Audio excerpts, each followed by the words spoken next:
Investiga, descubre, transforma el saber. Con microbios al frente vamos a crecer. Enfermedades infecciosas vamos a entender. Semillero desea ciencia con poder. Desde el aula al laboratorio, con pasión y con rigor, exploramos los microbios, su impacto y su valor. Con preguntas y evidencia buscamos la verdad. El semillero investiga por la salud y la equidad. Semillero de SEGA, ciencia que ilumina, conocimiento que salva, pasión que nos anima. Bueno, muy buenos días para todos. Tengan ustedes, este es un nuevo episodio de Microbios al Aire con el doctor Freddy Barrios, catedrático de Pediatría de nuestra Universidad de Ciencias Aplicadas y Ambientales, UDCA. Nuevamente les habla Román Ferrer, coordinador de Ciencias Clínicas del Programa de Medicina, y desde esta emisora Voces UTCA, que nos permite llegar a todos ustedes. Mi estimado doctor Freddy, ¿cómo estás? ¿Cómo has pasado? ¿Cómo va todo? Un placer, apreciado Román. Siempre agradecido de estar en este espacio en el que solemos charlar de temas interesantes que tienen que ver con la industria 4.0 y todo lo que gira alrededor de la innovación médica, la innovación aplicada. Entonces, bueno, aquí estamos, una tarde más. Sí, es impresionante lo que las tecnologías de la información y la comunicación generan cada día más al servicio de la comunidad, al servicio de los avances médicos, al servicio de la práctica clínica, que a la larga pues es esa ventana que nos permite a nosotros como médicos y a los personales asistenciales pues ejercer su labor de la mejor manera. Pero hay un tema que me tiene muy, muy impresionado y es la medicina de reconocimiento, los patrones de reconocimiento, cómo la inteligencia artificial ha estandarizado lo que antes se consideraba el comportamiento de las masas. Hoy en día se puede individualizar esas masas. Correcto. Pues sí, yo creo que al final la inteligencia artificial lo que viene a hacer es vamos a decir, a sintetizar o a agilizar mejor procesos que ya se venían haciendo anteriormente, pero que de unos 3, 4 años para acá, con este despegue de todas estas herramientas y todas estas plataformas y aplicaciones que hay de la inteligencia artificial, se logra darle un flujo mucho más acertado, más fluido también, más natural, a cosas que se hacían.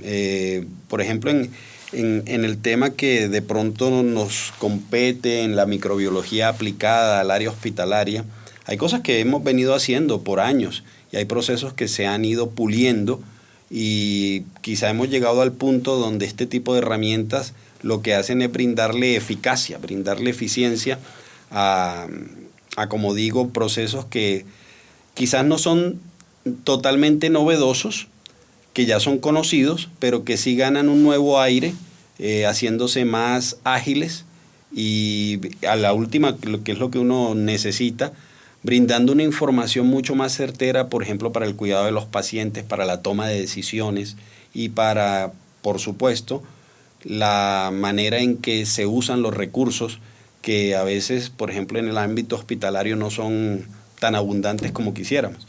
Entonces, una manera de poder hacer un uso de ellos, de esos recursos, más eficaz, haciendo también más competitivo a los servicios, ¿no?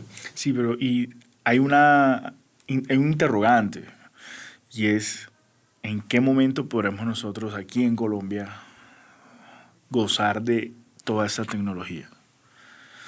Sí, porque es que de alguna forma la industria 4.0 tiene un impacto preventivo. con el tema que vamos a abordar en este espacio, en este segmento. Porque es que con la medicina, con la medicina de reconocimiento, nosotros podemos prevenir eventos adversos asociados a los medicamentos, complicaciones clínicas asociadas a los medicamentos, disminuir la tasa de resistencia microbiana asociado al uso excesivo, a las macrodosis de antibióticos, ¿sí? Y eso pues generaría un impacto importante a nivel social, porque uno, vamos a reducir esas comorbilidades, y dos, el sistema de salud va a recuperar ese arsenal terapéutico que nos ofrecen para el tratamiento de las infecciones aquí en Colombia. Entonces digamos que es un balance entre lo que usamos versus lo que necesitamos, ¿sí? Y más allá de eso, la industria 4.0 nos impacta de manera directa en todos estos enfoques preventivos para mantener la vitalidad de nuestra sociedad. De acuerdo. Has dicho, Colombia, puesta como en el ámbito mundial, y ya has dicho antibióticos. Entonces, bueno, encaminémonos por ahí. Colombia claramente no puede ser ajena a este boom y a esta carrera que cada vez es más rápida, de cómo incluir este tipo de herramientas de Industria 4.0 realmente aplicables, realmente accionables en el campo médico. Y allí entonces el segundo punto, antibióticos. Entonces el uso de este tipo de herramientas en la microbiología moderna y entendiendo la microbiología desde diferentes ámbitos de un hospital, porque la microbiología está, digamos, inmersa en su campo natural, que es el laboratorio, pero también está en la aplicabilidad que nosotros como médicos hacemos de nuestra actuación frente a los pacientes. Y allí hay varias cosas a considerar, porque el laboratorio tiene que ser un servicio realmente integrado con el resto del hospital, no puede ser una cosa apartada como durante algunos años quizás nos ha parecido. El laboratorio, incluso si uno se ponía a ver en muchos hospitales, estaba en un lugar distante del área locativa del hospital. El laboratorio ahora tiene que ser una cosa más integrada, y gracias a este tipo de tecnologías, los software modernos, por ejemplo de historia clínica, permiten tener una información rápida de los resultados que va teniendo ese ejercicio del laboratorio. Pero también viene el tema de la toma de decisiones de los clínicos, tanto en adultos como en niños. Clásicamente hemos tenido un reto con las infecciones bacterianas, y es, tengo que definir clínicamente en qué estado está mi paciente, y eso lo hago tratando de aproximarme a patrones conocidos, que es lo que brinda la epidemiología clásica, para comenzar con un primer paso que es el que conocemos como tratamiento empírico. Ese tratamiento empírico tiene que tratar de ser rápidamente emparejado con un tratamiento orientado.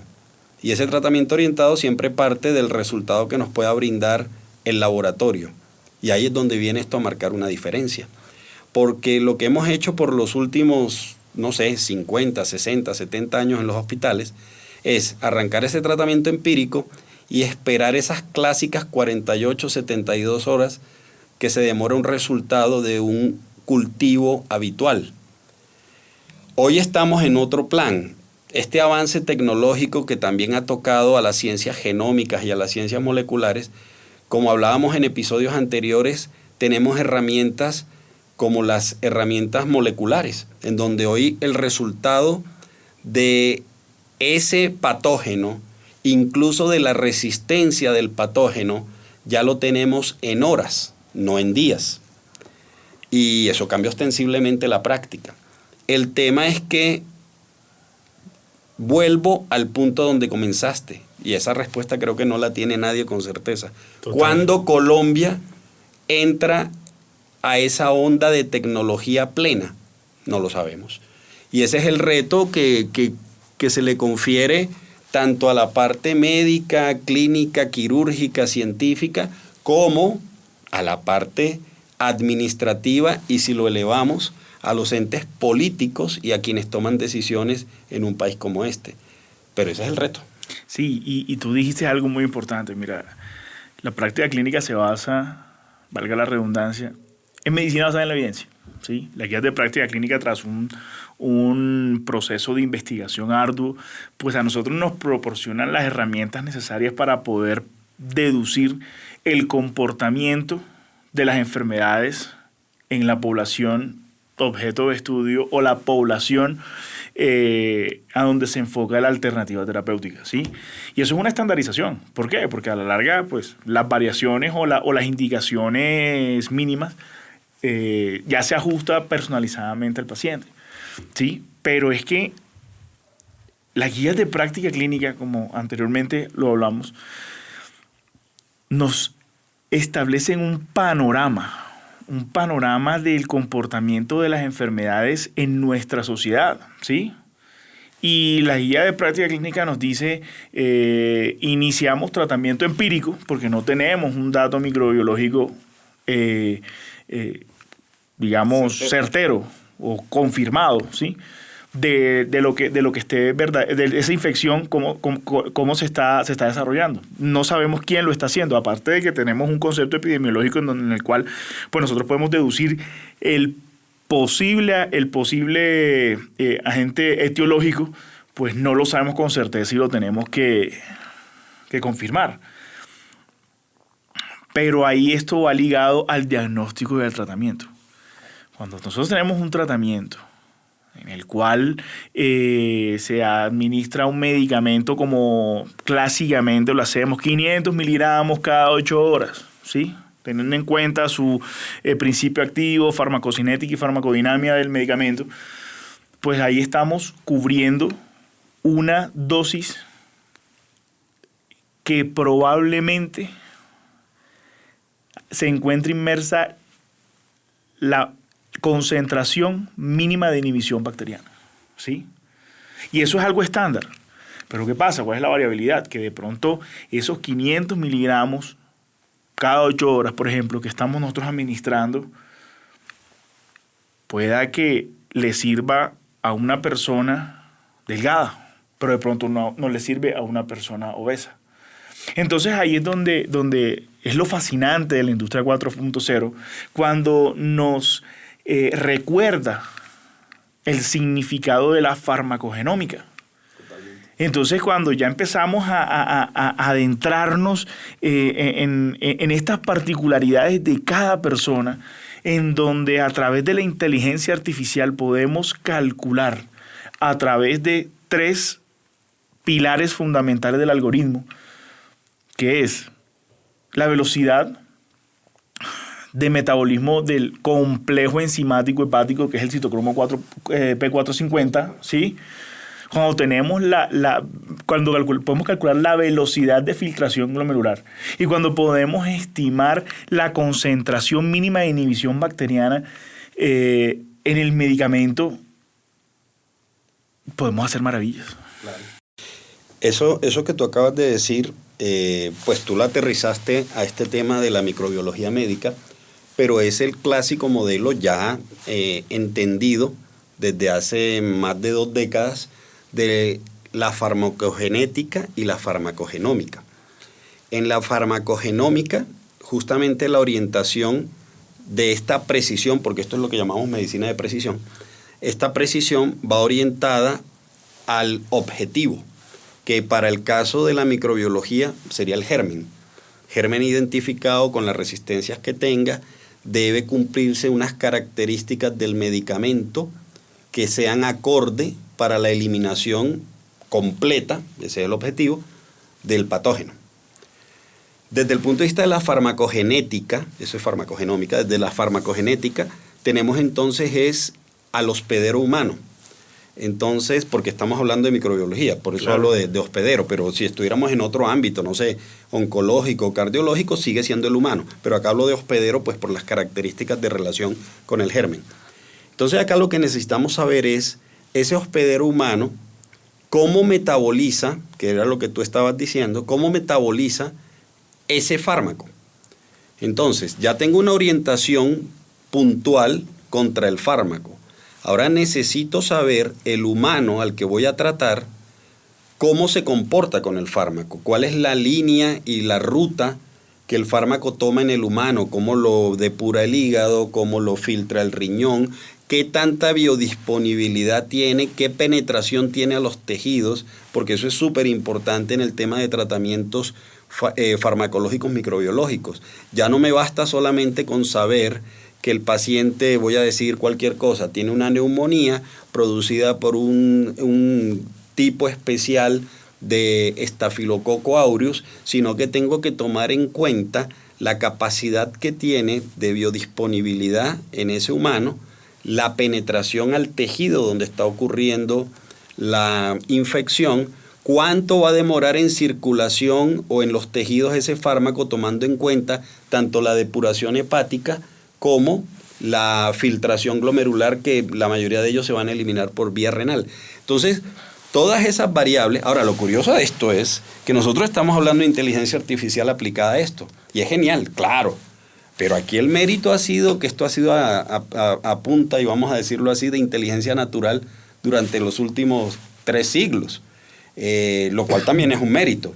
Entonces, un poco hablando lo que yo decía al principio, muchas de estas cosas lo que está ocurriendo es que estamos transformando el quehacer habitual usando herramientas muy modernas, y pues las estamos simplificando, las estamos afinando, y ya hoy sabemos que quizá en ese intervalo que vemos en todos los vademecum, que dicen, no sé, rango terapéutico. Sí, la ampicilina o el antibiótico que sea se puede usar, por ejemplo, en el caso de nosotros de la pediatría, de 100 a 300 miligramos. Y ahí nos movíamos en una ventana que era prácticamente subjetiva.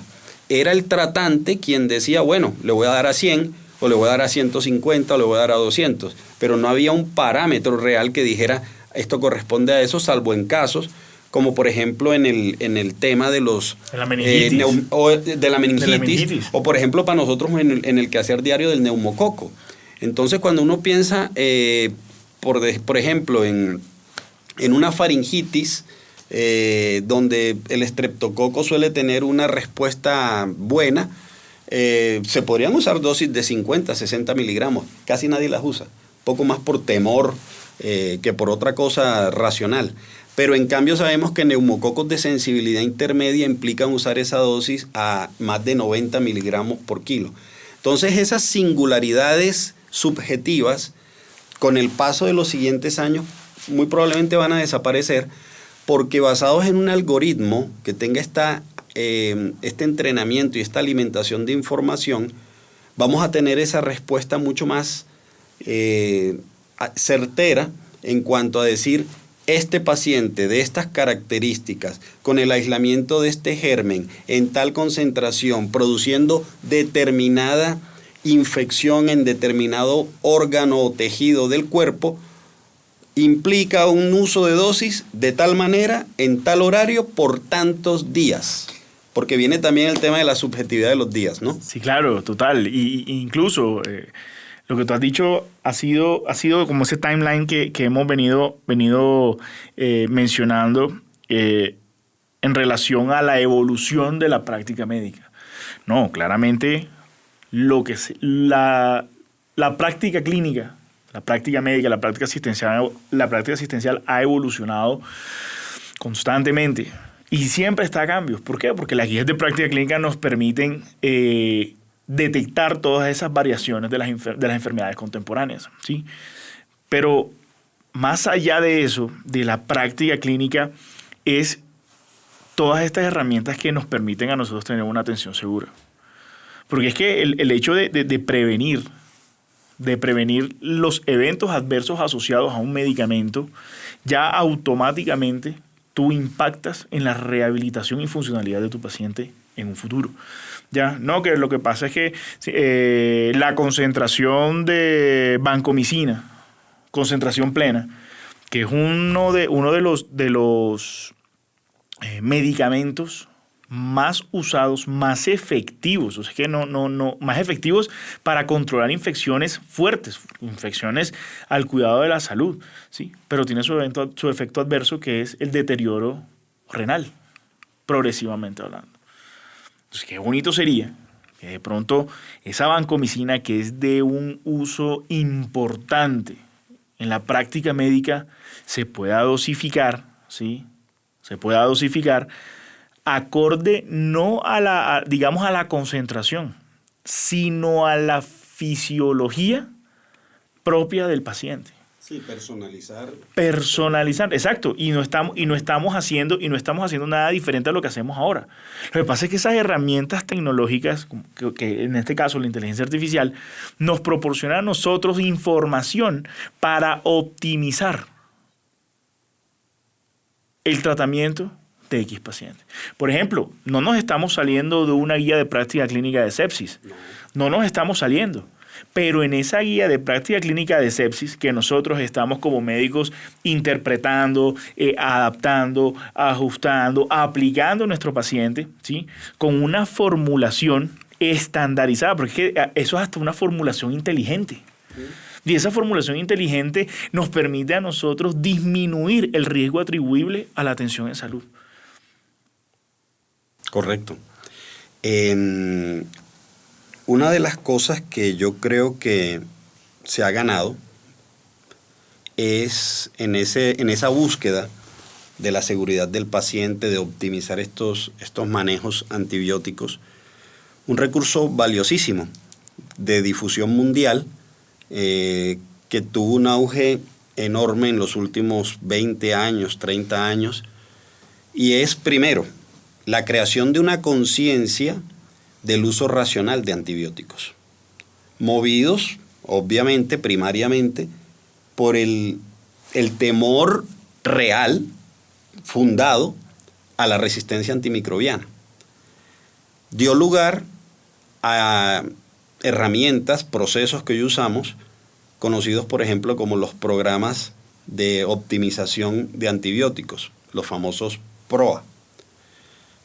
Y yo creo que esa es una raíz muy importante porque el uso de programas de optimización de antibióticos o PROA o antimicrobianos viene cumpliendo una evolución juiciosa. Desde los primeros programas bastante esenciales, vamos a decir, se han ido complejizando. A veces uno siente, cuando funcionamos dentro de los hospitales en nuestro quehacer cotidiano, como una restricción cuando nos hablan del PROA y que tenemos que llenar el formato y la cosa. Que un poco sí lo es, pero tiene toda una lógica esa restricción. Porque es que justamente partiendo de esa conciencia que yo decía ahorita, que ha sido una conciencia que se ha hecho muy colectiva, de entender que tenemos un serio problema, no solo local, sino mundial, frente a las resistencias bacterianas, pues había que tomar, digamos, medidas. Y los PROA han venido a ser una de esas medidas. No hay que entenderle entonces como algo restrictivo, como algo que nos impide formular el antibiótico, sino más bien entenderla como una herramienta que nos ayuda a afinar el pensamiento, en donde conociendo la microbiota local, conociendo la epidemiología local, y de local hablo tanto de el hospital donde estemos o clínica, y el área, la comunidad, la localidad geográfica, llenar esa información nos permite ser, volvemos a lo mismo, más acertados al momento de determinar, por ejemplo, nuestros tratamientos empíricos, hasta tener una justificación ya focalizada mediante el diagnóstico confirmatorio. El solo hecho de que arranquemos con tratamientos empíricos más orientados ya supone una disminución, a veces difícil de medir, de estas resistencias que se pueden ir adquiriendo.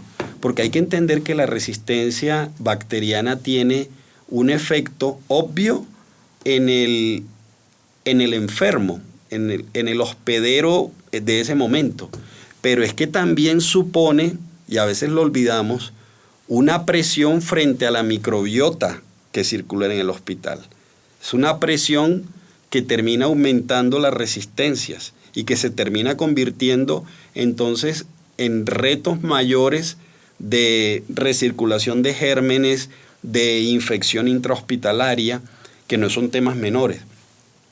Entonces el hecho de que exista este tipo de herramientas como el PROA y que sea el PROA, a partir de ahí, no digo que sea el único, pero que a partir del PROA uno pueda ir incluyendo estas nuevas maneras de hacer las cosas, estas innovaciones aplicadas en inteligencia artificial, en manejo de datos, en incluso lo que hablamos creo que en el primer capítulo de estos podcasts que hemos hecho cuando hablábamos de Internet de las cosas, Big Data, todo eso va a terminar allí, porque claramente estas son bases de datos muy masivas, son muy grandes a nivel mundial y uno lo que quiere es poder aprovecharse de eso que ya se ha hecho en otros países, en otros lugares, bases de datos que puedan servirnos a nosotros y extraer esa información y filtrarla, probablemente mediante el uso de inteligencia artificial, para no tampoco repetir lo que ya se ha hecho y más bien aprovechar información que podemos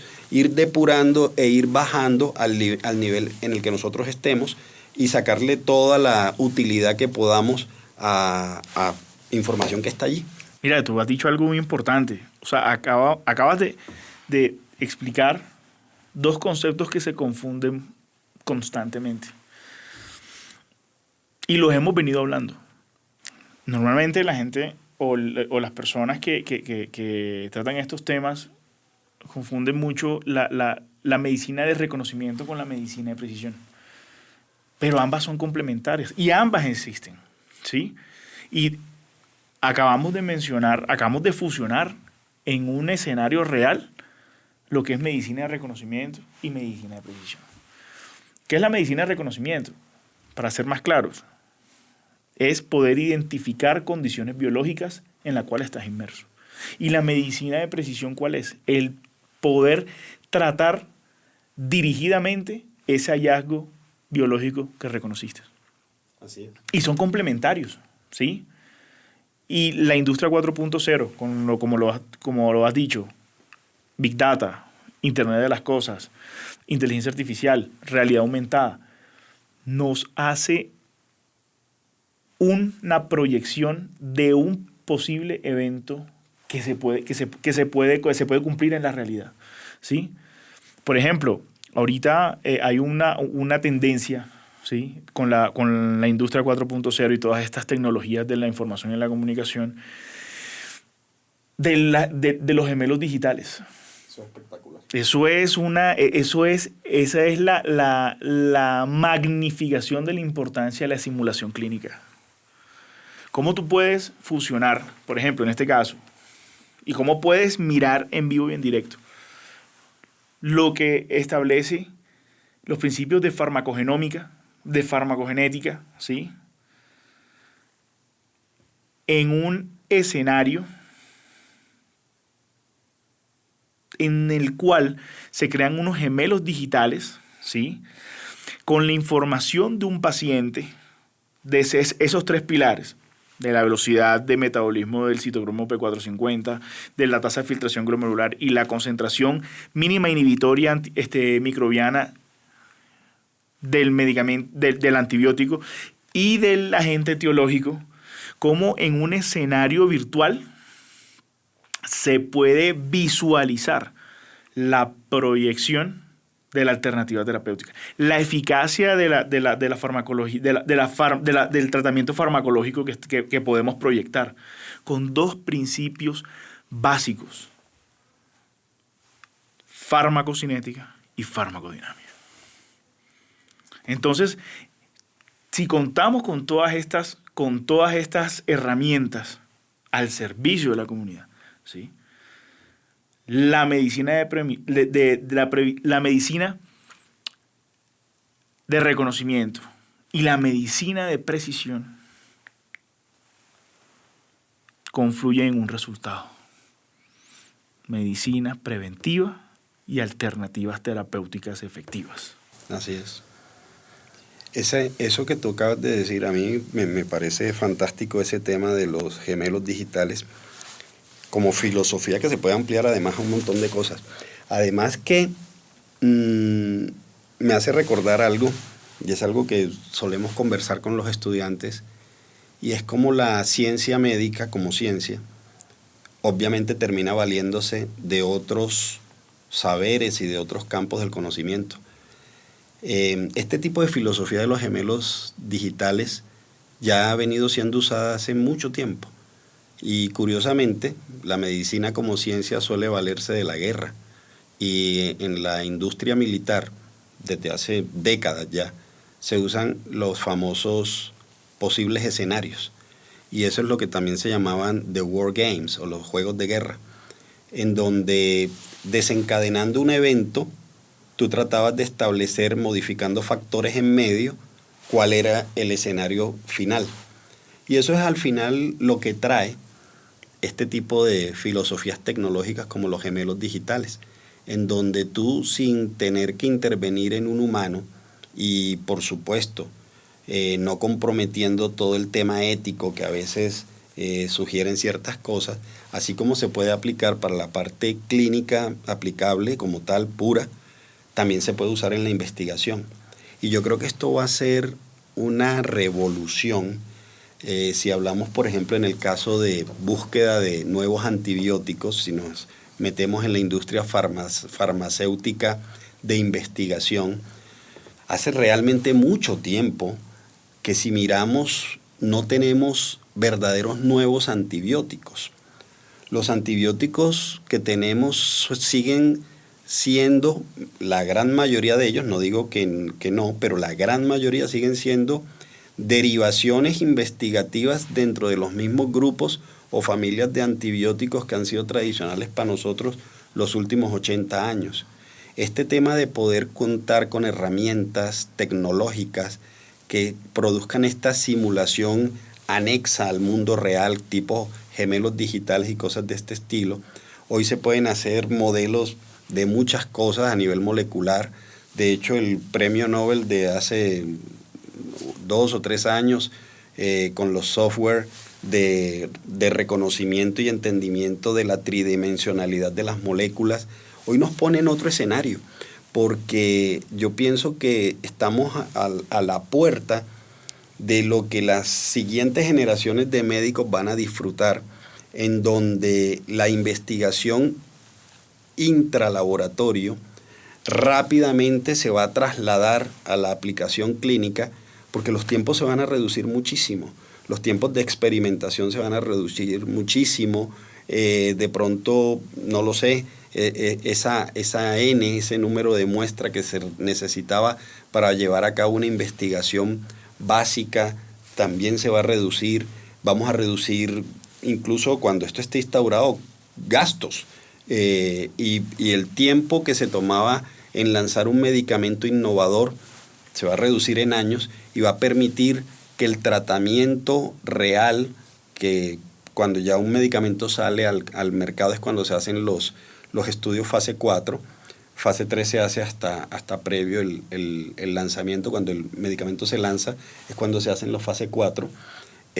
Todo ese tiempo de fase 1 a fase 4 y lo preclínico, todo se va a cortar muchísimo, gracias a que estas tecnologías van a permitir hacer la experimentación, que a veces es lo más difícil de establecer en tiempos muy cortos, y el traslado de la aplicación al humano también va a ser mucho más rápido, y probablemente vamos a reducir efectos secundarios, va a ser más seguro, que quizá han sido de los motivos que más han llamado al uso de este tipo de herramientas, la seguridad tanto del paciente como del proceso en sí general. Sí, claro. Y incluso, mira, lo que tú estás diciendo, los war games, ¿sí? Son simulaciones de guerra, por decirlo así. Eso ha fundamentado la implementación del bioprinting. Claro. ¿Sí? Y la nueva tendencia ahora incluso para el tratamiento de la osteomielitis. La creación de estos andamios bioactivos, ¿sí? Que a través de la imagen, de una imagen, ya sea imagenología convencional o sea medicina nuclear o alguna de estas, se evidencia o se delimita la pérdida ósea producto de la osteomielitis. Y a través del bioprinting se imprimen estos andamios, se coloca en esa zona de pérdida ósea, que ese andamio bioactivo está formado por hidroxiapatita para promover la osteogénesis e integrarse en ese hueso nativo para reconstruir con liberación antibiótico en microdosis, garantizando la concentración mínima inhibitoria de la antimicrobiana. Entonces, digamos que el hueso, que es una estructura que no tiene ganglios, ¿sí?, que hay que cuidarlo tanto, mira hasta dónde hemos llegado para poder garantizar la integridad de un órgano. Los parches, que han sido una innovación farmacológica para el dolor y el cuidado paliativo. Eso ha mejorado la calidad de vida de los pacientes, ha mejorado la calidad de vida de los cuidadores, ¿sí?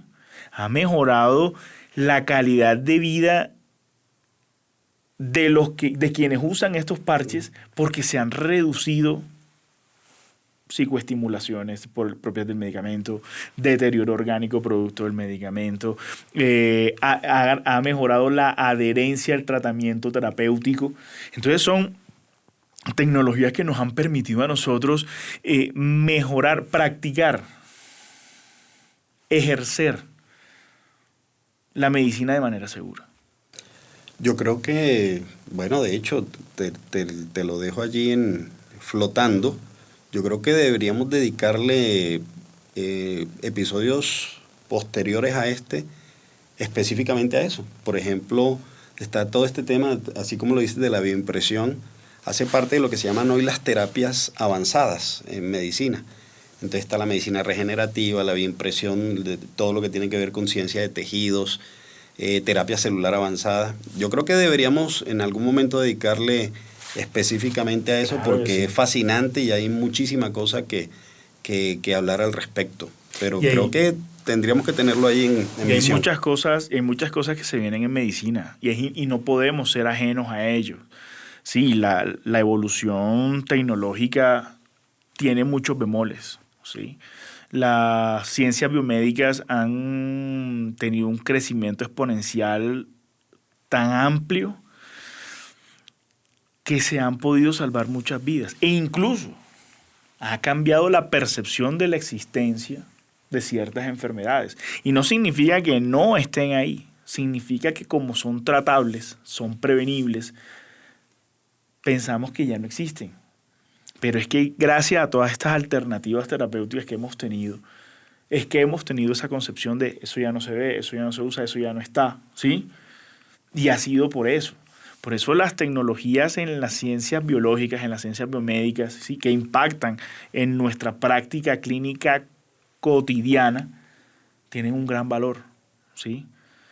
Entonces, creo que estos temas son de mucho interés, ¿sí? Esas prótesis que son cuerpos extraños que están también adaptadas para que tengan una integración humana a través de nanotecnología y todos estos vehículos, ¿sí?, que permiten la integración biológica de estos cuerpos extraños al cuerpo humano. Es un avance maravilloso. Yo creo que tomando lo que hemos hablado hoy y quizás lo que hemos charlado en algunos episodios anteriores, en lo que estamos de acuerdo es que la transformación digital es un proceso inevitable para los hospitales, para las clínicas, para los sistemas de salud. Los ministerios de salud del mundo hoy de forma seria están promoviendo esta transformación digital, la inclusión de estas tecnologías de las que tanto hablamos, que dejen de parecer ajenas, que dejen de parecer algo exótico o sofisticado, que han podido serlo, pero que tienen que ser necesariamente incluidas de forma ya cada vez más natural a la manera de hacer las cosas en el día a día, en la cotidianidad de los centros hospitalarios. Yo creo que, de hecho, ya lo hay, y en algunos lugares de Latinoamérica y Colombia y Bogotá no son ajenos a ellos, ya se han formado nodos donde la inteligencia artificial y la transformación digital se integra con otros procesos.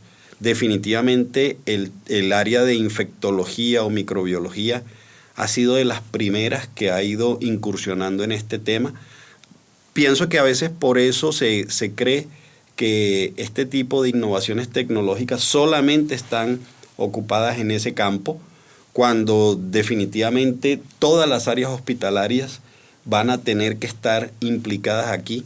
No puede haber ningún área hospitalaria en el siglo XXI que esté alejada de estos nodos de innovación que se tienen que ir formando en diferentes magnitudes en cada hospital, dependiendo de los recursos con los que cuente, pero de la misma manera también es importante que el personal comience a aprender, a interesarse por este tipo de nuevas tecnologías, para que realmente se vuelva algo, como decía, natural, que los procesos estén transversalmente cruzados por este tipo de herramientas, porque va a ser todo mucho más ágil.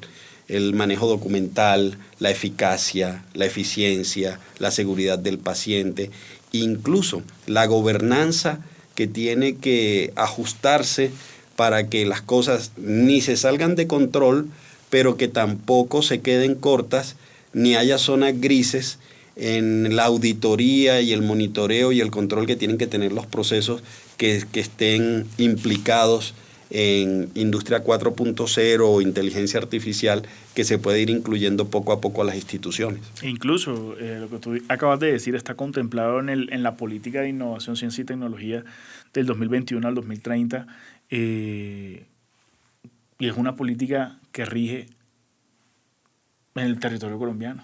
Así es. ¿Sí? Y dentro de esa política se establecen que a través de la transformación digital, la transformación tecnológica, se solventen retos socioambientales, económicos y sanitarios en el territorio colombiano.